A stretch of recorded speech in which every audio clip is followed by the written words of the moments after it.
네, 반갑습니다. 기온이 많이 떨어졌네요. 멘토님들, 회원님들 모두 건강관리 잘 하세요. 네, 감사합니다.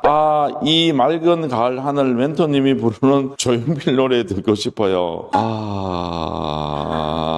자꾸 노래방 가자 그래서 나 노래방 안 가는데 시작을 하도록 합시다. 오늘은 요즘 연말이다 보니까 대출에 대한 이슈가 굉장히 큽니다. 그런데 중요한 거는 어제도 자수하신 분이 있고 거의 한 3주 전에 낙찰 받으신 분이 지금 대출을 계속 알아보고 있는데 작년만 하더라도 연말 되면 대출 금리가 조금 더 올라갔어요. 그리고 조건이 더 안 좋았는데 이분이 낙찰 받자마자 여기저기서 연락 오는 게 있었는데 처음에는 뭐 5.1%, 좀 지나니까 4.9%, 그 다음 4.7%, 3개월 이후에는 상환 조건 없는 걸로 해서 지금 4.7%까지 나왔답니다. 다가구 하신 분이었는데 바로 자수하려고 하다가 잠시만요. 또 다른 데 알아보니까 잠시만요. 이런 상황입니다. 조금 특이한 상황인데 이 상황이 이제 계속 갈지 아니면 12월 달 되면서 갑자기 확 또 바뀔지는 아무도 모르는 거예요. 이게 지금은 연말이면 금융권에서 연초에 자기 지점에 할당받은 기준이 있어요. 그 기준을 다 부합하신 지점장들은 대출을 거의 스톱을 시키고 그렇지 않은 지점은 계속 대출을 진행하고 예를 들어서 내가 A라는 지점의 지점장이라 그러면 내가 대출을 100% 채웠다. 그래도 우리 고객이 일로 오잖아요. 그 고객을 위해서라도 B라는 지점으로 연결을 해줘요. 대출 그걸 다 못 채운 지점으로. 그러다 보면 결론은 우리가 해보면 다 대출은 이루어집니다. 물론 대출 상담사들은 조금 힘든다고 얘기하지만 제가 벌써 이 사업을 한 지 만 9년 차 됐는데 연말 되면 우리가 뭐 입찰 보지 말아야 되나? 절대 아닙니다. 연말에도 하고 연초도 하고 결론은 사시사철 1년 12달 다 하면 되니까 대출 때문에 못했다 이런 걱정은 안 하셔도 된다. 그런데 오늘 물건은 그런 와중에 대출을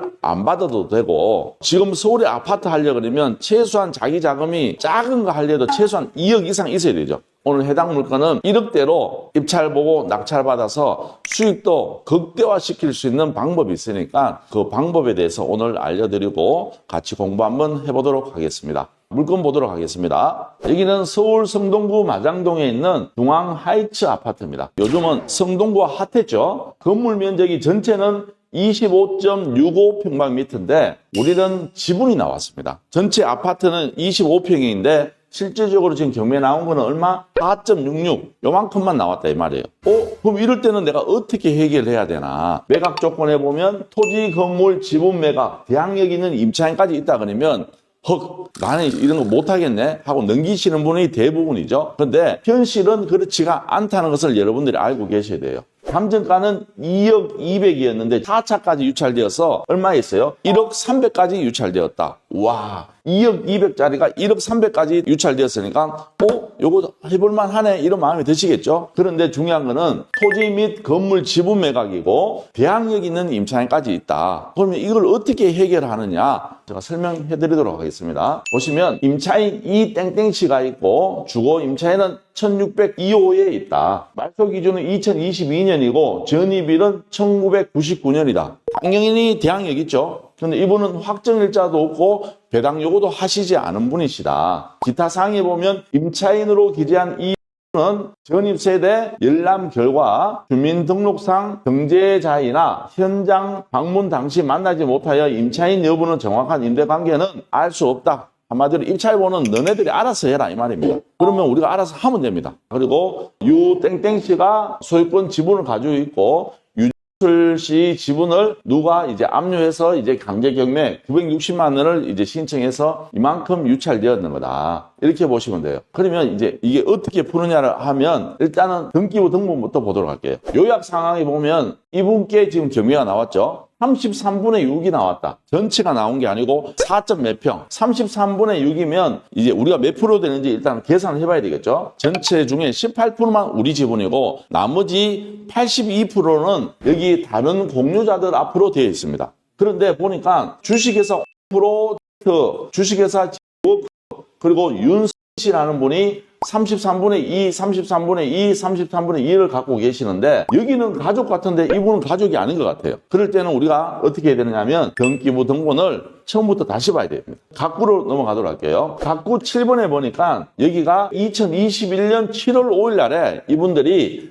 33분의 2, 33분의 2, 33분의 2를 공매로 받으셨다. 그러면 그 당시에 공매로 사건을 또 열람하러 가야 돼요. 나머지는 가족인데 이분들만 공매로 해서 낙찰받으신 분이에요. 그래서 저희들이 공매로 했는 것을 사건을 조회를 해봤어요. 공매로 해서 보니까 여기 우리 물건이죠. 2021년이 언제예요? 가장 피크 시기예요. 아파트가. 가장 피크 시기에 이 사람들이 낙찰을 받은 거야. 그래서 얼마에 받았느냐면 1억 8,600에 받았어요. 우리는 지금 얼마까지 유찰되었어요? 1억까지 유찰되었어요. 근데 이분들은 1억 8,600에 낙찰을 받았다. 야, 이 사람들은 좀 억울하겠다, 그렇죠? 우리는 1억 300 근처에서 이제 입찰가를 쓰면 되는데 이 사람들은 얼마? 1억 8천대에 받은 거예요. 우리는 벌써 시간은 지났지만 8천만 원 정도는 벌고 지금 시작하는 거예요, 이게. 중요한 거는 이 시세가 얼마인지 이제 파악을 해봐야 되겠죠. 그러면 네이버 부동산 한번 들어가도록 할게요. 지금 네이버 부동산 들어가면 우리 해당 평형이 2024년 8월 달에 9억 9천에 거래됐어요. 그러면 9억 9천에서 우리는 몇 프로 가격이에요? 18%. 다시 한번 계산기 또 들어가 봅시다. 우리 시세는 약 1억 8천 정도 되는 거예요. 이 사람들은 왜 이만큼 높게 낙찰받았냐면 그 당시에는 시세가 보면 2021년에는 약 11억 정도 했어요. 11억. 그러면 호가는 더 갔을 거예요, 분명히. 11억 기준으로 18% 계산해보면 1억 9,800이에요. 그럼 이 사람들은 그 당시에 거의 시세에 가깝게 낙찰받은 거예요. 왜냐하면 그때만 하더라도 자고 일하면 아파트 가격이 폭등하는 시기였어요. 그러다 보니까 이 사람들이 제가 봤을 때는 지분의 특성을 모르고 그냥 오버슈팅 한 것 같아요. 너무 높게 낙찰받아 버리니까 지금 처리를 못하고 있는 거예요. 그래서 이 사람들은 한마디로 물린 거예요. 우리가 말하는 대로. 이러지도 못하고 저러지도 못하고 있는 상황이시다. 뭐 내놨으면 해결해야 되는 것 같은데 이 사람들은 지금 해결이 안 되는 상황이에요.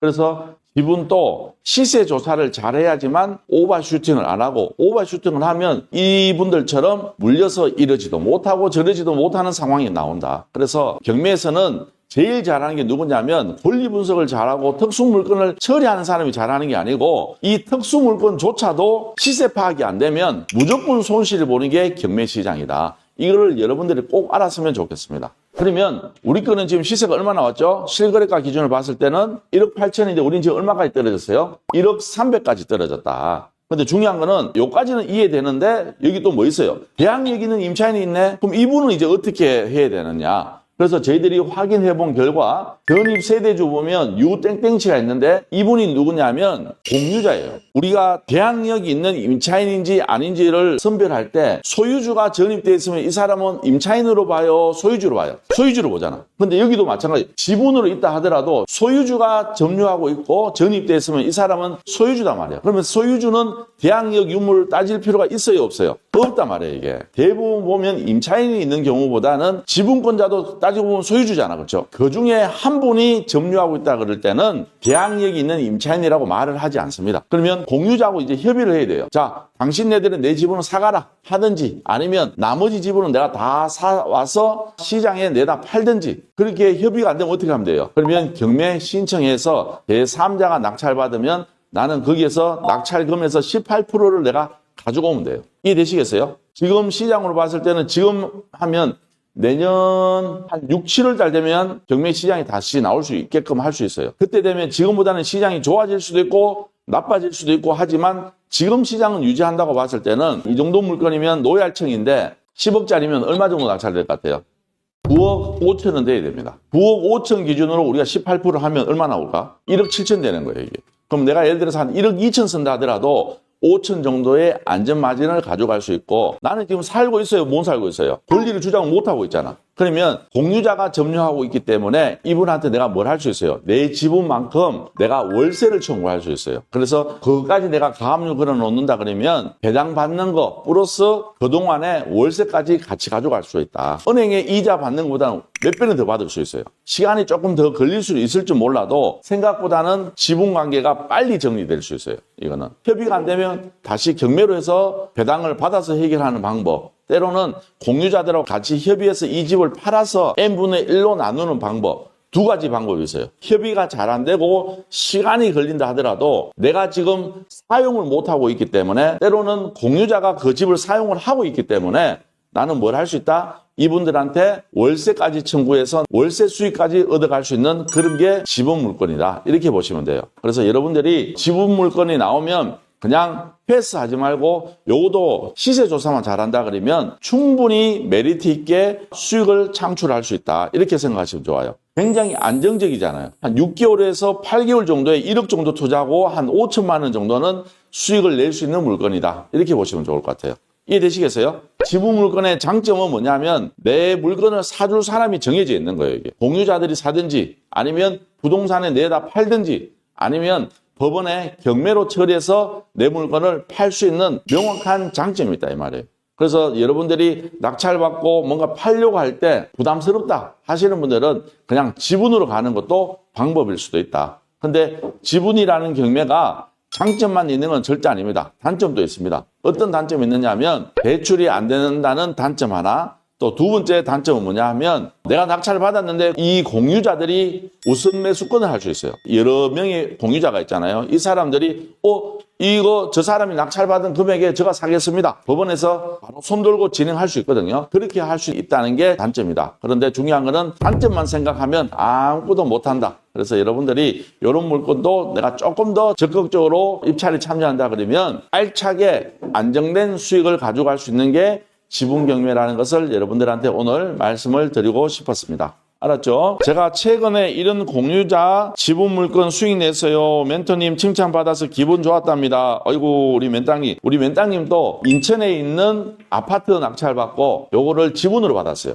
그래서 지분 받고 전체를 매각을 해가지고 공유자하고 나눴는지 알고 있어요. 그렇게 해가지고 수익을 빼냈어요. 작은 돈으로. 주택수에 포함이 되나요? 그럼요. 주택수에 무조건 포함이 돼요. 지분이 단 0.1%만 있다 하더라도 주택수에 포함되니까 주택수에 포함되지만 중요한 거는 내가 1억에 낙찰받는다 그러면 1억에 대한 취득세를 내는 거예요. 전체에 대한 취득세를 내는 게 아니고. 그래서 너프하게 갈 수 있다. 예를 들어서 이 정도 수익이 날 수 있는 물건이면 3주택 이상 되는 사람도 결론은 내가 13% 내잖아요. 최저가에 예를 들어 들어간다 하면 1,300 내면 되는 거거든요. 그래서 전체적인 금액으로 봤을 때는 그래도 충분히 수익 낼 수 있는 구간이다. 이렇게 보시면 좋을 것 같아요. 공유자들이 우선 매수권 행사할 수도 있는 거죠. 그럼요. 지분 물건의 특성상 공유자들은 공유자 우선 매수권 할 수 있는 자격을 단 1회에 한해서 부여를 해줍니다. 그래서 내가 낙찰받고 뺏기는 경우도 많이 있어요. 때로는 낙찰받고 나오면서 공유자들이 경매는 몰라서 그런데 그거 제가 그냥 매입을 하겠습니다. 저한테 파십시오 하는 경우도 저는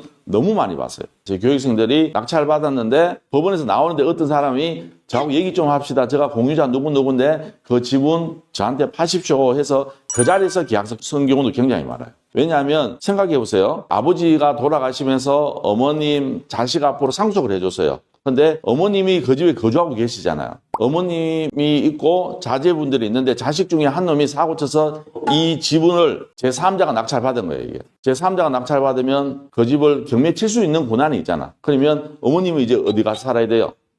그렇죠. 큰아들이나 다른 자식들로 가야 되잖아. 근데 중요한 거는 대부분 큰아들이 사고 통상적으로 잘 쳐요. 그러면 자식들 중에 잘 사는 집 아들은 딱 한 명이 있긴 있어요. 그 집에 아들이 거기 가는 게 아니고 그 집 며느리가 가요. 왜? 그렇지. 이제 어머님을 내가 모셔야 될 상황인 거예요. 누가 봐도 내가 모셔야 될 상황이에요. 그래서 통상적으로 다 협의해버려요. 누가? 며느리가. 아들은 그 상황에서 말 못해요. 괜히 형이 사고 쳤는데 말하면 가정에 분란이 되기 때문에. 근데 중요한 거는 그 집이 경매에 넘어가서 힘든 상황이 생기는 사람이 통상적으로 협의해요. 그 자식 중에 제일 잘 사는 며느리가 신랑 모르게 가서도 합의합니다. 그래서 통상적으로 이런 거는 협의가 좀 빨리 되는 경우가 굉장히 많아요. 자, 맨땅 최고입니다. 조장님. 우리 맨땅님이라고 계시는데 정말 열심히 하시는 것 같아요. 한 1년 정도 제가 봤는데 진짜 열심히 해요. 나 이렇게 사람이 열심히 살면 뭐든지 다 된다 생각했어요. 저번 주에 이제 임장 갔는데 임장 끝날 때 되니까 깜깜하더라고요. 그런데도 끝까지 남아서 이렇게 하시고 또 중간에 자기 의견도 잘 발표해 주시고 굉장히 열심히 하시는 분인 것 같아요. 자, 오늘 이렇게 마무리하고 날씨가 춥죠? 다들 감기 조심하시고 감기 안 걸린 모습으로 내일 또 다시 뵙도록 하겠습니다. 지금까지 더 낙찰 옥션의 김멘토였습니다. 감사합니다.